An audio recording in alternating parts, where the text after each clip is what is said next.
Devant les ambassadeurs accrédités en République démocratique du Congo, le président Félix Tshisekedi n'a pas dissimulé, le 30 janvier, son désappointement doublé d'agacement de l'impuissance de l'Union africaine et des communautés régionales face aux différentes crises africaines.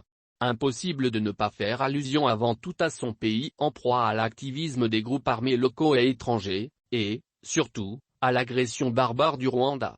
Le chef de l'État congolais a-t-il accusé de l'imprudence de sortir de ses gonds face à un parterre des diplomates initiés à un langage codé?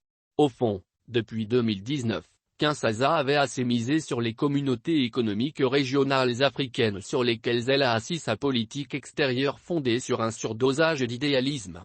Jusqu'à déconsidérer les agendas cachés des pays voisins à la base, depuis des décennies, de la reproduction de l'insécurité dans l'est du pays.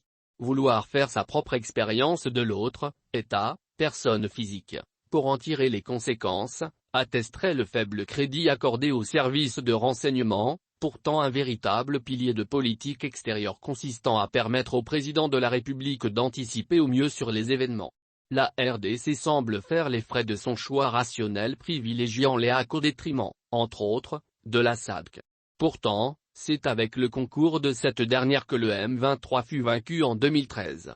Sur terrain, aujourd'hui, l'EAC déçoit la RDC d'en haut plus que celle d'en bas à cause du résultat pour le moins mitigé de la force régionale déployée dans le Nord Kivu où elle aurait dû intervenir contre le M23 pour le contraindre de se retirer des zones sous son occupation. Feuille de route de Luanda du 23 novembre 2022.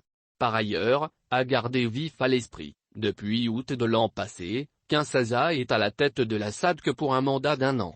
En même temps, il assure la présidence de la CEIC, Communauté économique des États de l'Afrique centrale, et du mécanisme régional de suivi de l'accord-cadre pour la paix, la sécurité et la coopération pour la RDC et la région dont il a abrité les sommets courants 2022.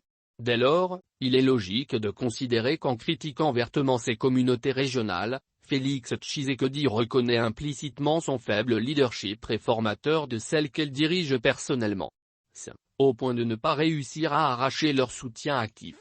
Considérant que les États n'ont que des intérêts, il est plus intéressant, au-delà des propos du chef de l'État, de chercher à comprendre la raison pour laquelle la RDC ne bénéficie pas du soutien de l'UA ni des communautés régionales ni des Nations Unies.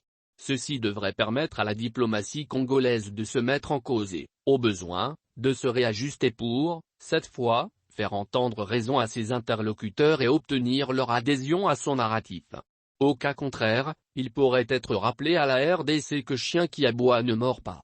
Pour l'heure, Félix Tshisekedi donne l'impression de souffrir de l'isolement à la base d'une aphonie face à une architecture bâtie sur le principe de subsidiarité des organisations en charge de la paix et de la sécurité.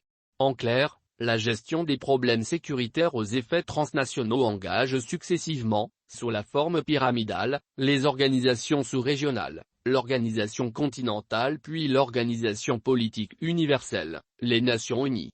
À entendre le chef de l'État, il y aurait à penser que la RDC ne serait soutenue par aucune de ces instances.